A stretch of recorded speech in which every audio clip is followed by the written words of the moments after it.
Tom Clancy movies have been a great success in adapting the work of the popular American author, but the best order in which to watch them can be a little confusing. Clancy wrote plenty of stories throughout his extensive career, and while they're not all connected to each other, some of his characters and stories cross over throughout different series, so it can be beneficial to follow the movies in similar fashion. Clancy's works have also been adapted into several TV series, video games, and even comic books. The author's most famous character is Jack Ryan, a former U.S. Marine and stockbroker who later joins the CIA and leads some hugely important international missions. On streaming, the Jack Ryan TV series ran for 4 seasons with John Krasinski in the titular role. However, in the several movie adaptations of Tom Clancy's works, there have been a handful of actors who have portrayed Jack Ryan. In addition to that franchise, 2 movies based on Tom Clancy novels do not feature or connect to the Jack Ryan character at all.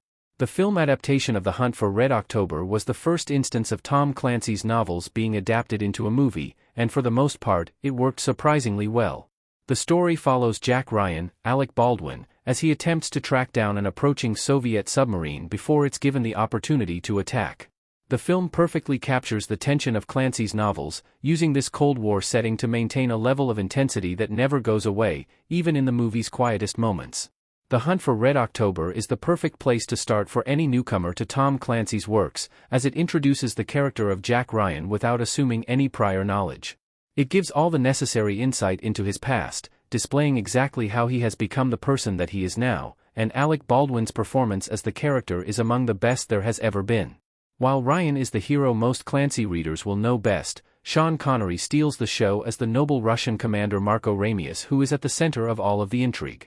The moment Ryan works out what this commander is truly up to is a thrilling moment that makes Ramius a fascinating character to follow while adding new stakes to the adventure.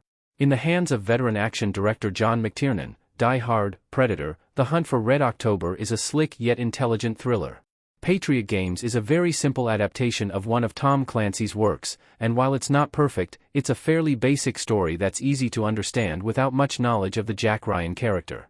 Directed by Philip Noyce and starring Harrison Ford as Ryan, the thriller chronicles the character's successful interference in an attempted IRA assassination, which leads to a renegade faction targeting his family as revenge. It's high stakes and high intensity, but it's much less philosophical and thematic than movies like The Hunt for Red October. The revenge plot is not overly intelligent, but Sean Bean makes for an effective villain as the man who wants Ryan dead. There are also some solid supporting turns from Samuel L. Jackson and Richard Harris as Robbie Jackson and Patty O'Neill, respectively. It is a more action-heavy take on Ryan than The Hunt for Red October, and it feels like a much different movie when it builds to a standard good guy versus bad guy fight in the end, but the gripping thrills leading up to that are effective. It's a nice palate cleanser that allows audiences to get used to Ryan's character before engaging with the more fascinating stories. Clear and Present Danger, 1994. Jack Ryan is in the center of an illegal CIA operation. Clear and Present Danger was the first direct on-screen sequel to a Jack Ryan movie, and it's for that reason that it works so well. With Harrison Ford returning to the role, the movie doesn't have to spend any time introducing the character. It dives straight into the story and maintains that intensity throughout. It's a simple premise, with Ryan finding himself caught up in a war between the US government and a Colombian drug cartel, but it's filled with twists and turns that are synonymous with Tom Clancy's stories. Clear and Present Danger follows directly from Patriot Games, which helps with the momentum of the story since audiences are already familiar with all the characters and their complex relationships. The film's powerful lead performance also proves why Harrison Ford is the best of the actors to play Jack Ryan, constantly pushing the story forward and maintaining a much-needed sense of charm and wit.